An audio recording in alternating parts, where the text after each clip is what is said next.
Headline News, I'm Lynn Russell. An Arctic cold front is keeping an icy grip on the eastern two-thirds of the United States. At least 49 deaths are blamed on the low temperatures and chilling wind. More than 80 records were set for the coldest temperature for the date. In Florida, the concern is for the state's multi-billion-dollar citrus crop. Thousands of trees may die because of the unseasonable frost. We get more from Larry Lamont. Temperatures in the low teens in Florida are threatening to kill at least 25% of that state's citrus crop. If so, it would be a repeat of the damage from the freeze in 1983. Record low temperatures have been broken or tied in 80 cities from New York to Texas. Southerners are finding the going especially tough. New Orleans was practically shut down when the mercury dipped to 14 degrees in the early morning following an ice storm. That was 5 degrees colder than Fairbanks, Alaska. The cold forced some people in Memphis, Tennessee to experiment with gas space heaters for the first time. It kept firemen busy. Buildings in the South not constructed with record cold in mind have taken a beating as well. Southerners not used to this kind of chill, they know how to dress for the cold in Chicago, but a wind chill of 78 degrees below zero made the going tough for even the hardiest, forcing many to abandon their cars.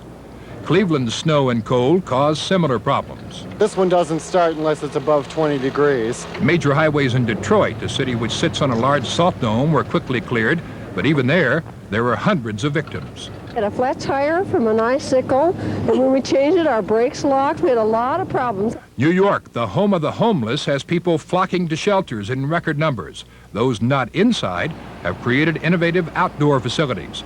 But the frigid weather has caught even veteran New Yorkers by surprise. I came unprepared, as you can see, in my open-toed shoes. So I bought pseudo boots, 3 sizes too big, stuffed wool socks in them, and leg warmers. Now my feet are warm, but the rest of me is cold. Larry Lamont, CNN, Atlanta. In Washington tonight, some 50,000 people are joining the President and Mrs. Reagan at 9 inaugural balls.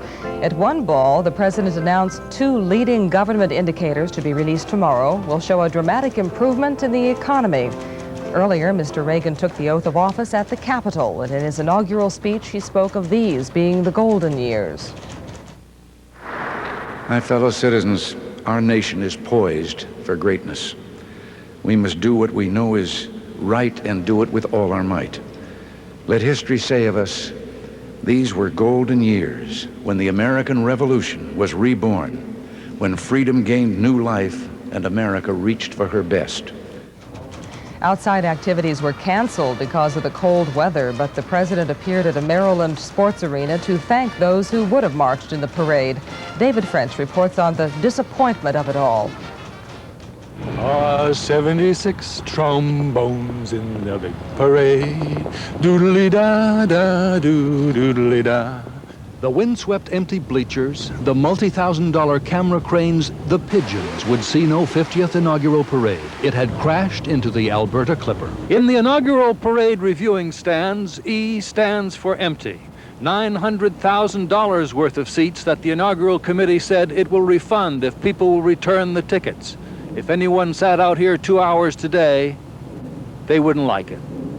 And I won't forget the man who died, who gave that right to me, and I gladly stand up next to you and defend her still today. 'Cause there ain't no doubt I love this land. God bless the USA.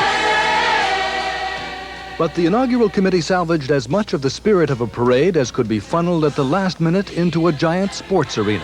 Still, not everyone was happy. America loves a parade, and this wasn't the real thing. I was somewhat disappointed, right? But the horses would have been cold. Yeah, we were dressed for it. We have furs and elk hides and bear hides and that sort of thing, so we could have kept warm, but these poor kids with their band uniforms, they'd have never made it. There was a health hazard to it, and you have to understand something like this. You can't control the weather. And it was a grand parade in every sense but one. Nobody had to walk. David French, CNN, Largo, Maryland. This is Headline News.